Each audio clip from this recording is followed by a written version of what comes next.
इन 9 दिनों में सबसे बढ़कर जीवन के हर पहलू को उत्सव के रूप में मनाना ये सबसे महत्वपूर्ण है। ये रात और ये दिन, ये आने वाला दिन ईश्वर की स्त्री प्रकृति को समर्पित है। Durga, Lakshmi and Saraswati. Durga, Lakshmi और सरस्वती को स्त्री प्रकृति के 3 आयामों के प्रतीकों के रूप में इस्तेमाल किया जाता है।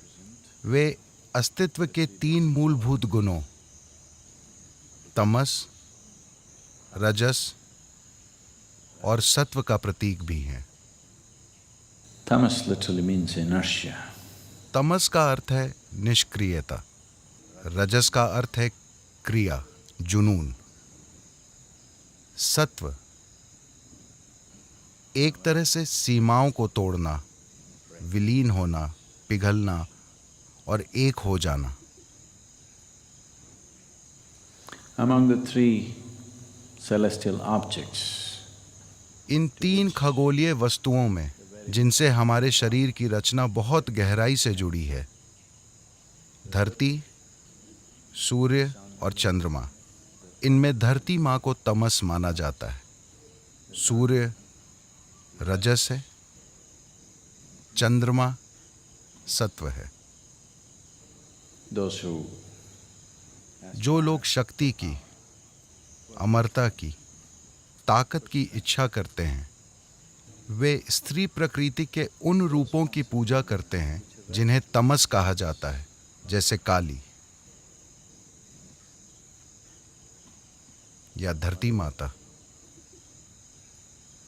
those who aspire for wealth जो लोग धन दौलत की, जुनून की, जीवन की and various other और भौतिक दुनिया के तमाम दूसरे उपहारों की इच्छा करते हैं, वे कुदरती तौर पर स्त्री प्रकृति के उस रूप की कामना करते हैं जिसे लक्ष्मी कहा जाता है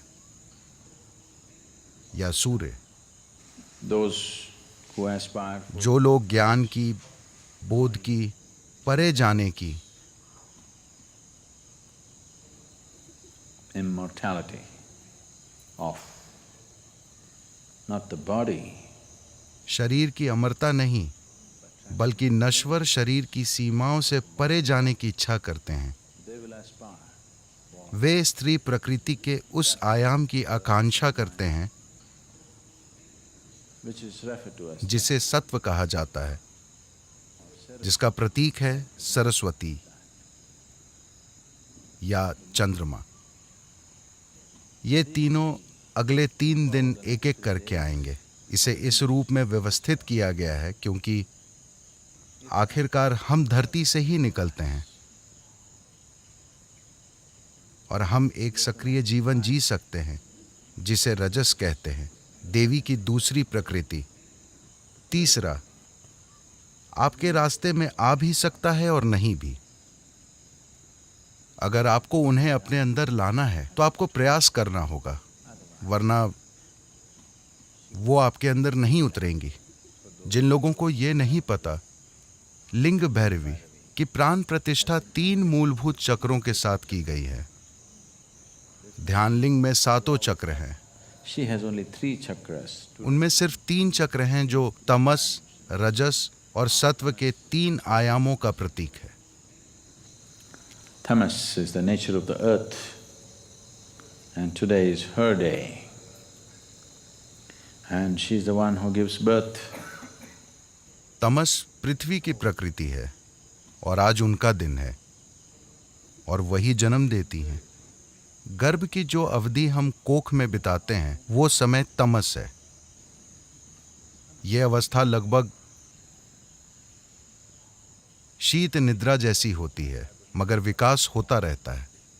तो तमस पृथ्वी की आपके जन्म की प्रकृति है।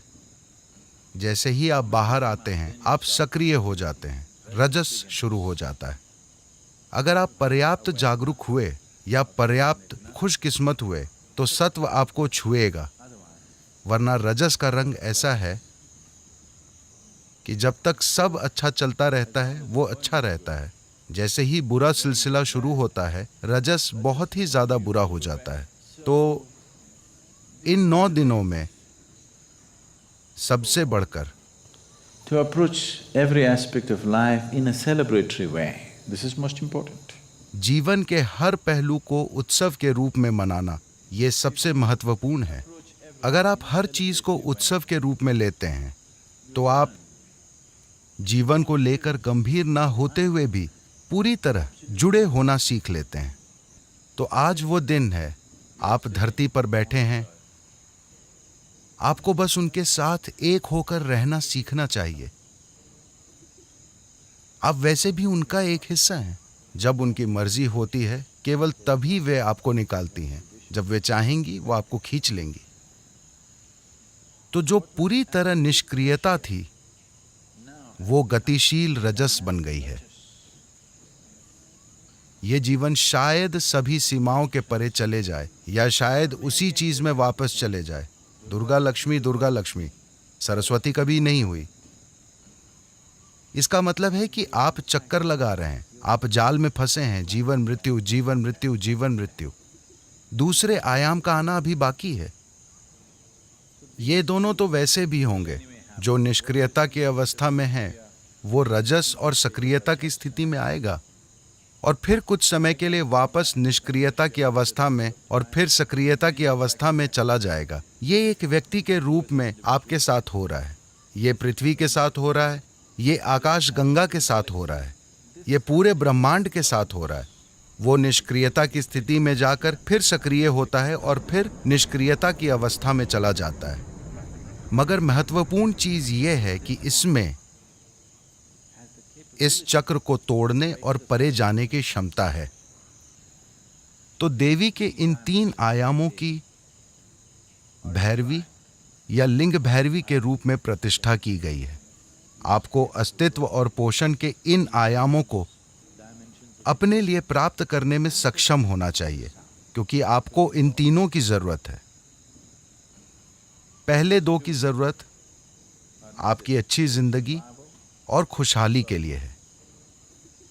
तीसरा परे जाने की आकांक्षा है। तो नवरात्रि इसके साथ शुरू होती है। यह न सिर्फ एक शानदार प्रतीक है, बल्कि ये ऊर्जा के स्तर पर भी सच है। हर महीने, सिर्फ साल में एक बार नहीं, अमावस्या के बाद हर महीने पहले 3 दिन ऐसे होते हैं। अमावस्या निष्क्रियता की अवस्था है, जिसमें 5 तत्व अपने अंदर एक तरह के एकीकरण से गुजरते हैं। अगला दिन हल्की निष्क्रियता का होता है, फिर वो सक्रिय होता है। इसके बाद परे जाने की गुंजाइश होती है। चंद्रमा प्रकट होने लगता है, जो निष्क्रियता की अवस्था में और उसके बाद सक्रियता और उलझन की अवस्था में था, उसने अब परे जाने की एक संभावना खोली है। Transcendence. ये हर महीने हो रहा है। This particular month is a little more pronounced. ये महीना कुछ अधिक स्पष्ट होता है, क्योंकि ये अमावस्या साल की दूसरी अमावस्याओं से अधिक स्पष्ट थी। सभी 12 या कभी-कभी 13 अमावस्याओं में से ये सबसे शक्तिशाली होती है। नवरात्रि का आनंद लें और उसका लाभ उठाएं। Those of you who are जो लोग कुछ खास तरह की साधना कर रहे हैं, जैसे ब्रह्मचारी और कुछ दूसरे लोग, उनके लिए किसी भी दिन से कोई फर्क नहीं पड़ता, मगर बाकी लोगों के लिए ये मायने रखता है। making use of little supports that nature offers is good to make use of. प्रकृति हमें जो छोटे छोटे सहारे देती है, उनका लाभ उठाना अच्छी बात है। अपनी खुद की शक्ति के साथ आगे बढ़ना असंभव नहीं है, लेकिन ज़्यादा लोग ऐसा नहीं कर पाए हैं, बस इतना ही।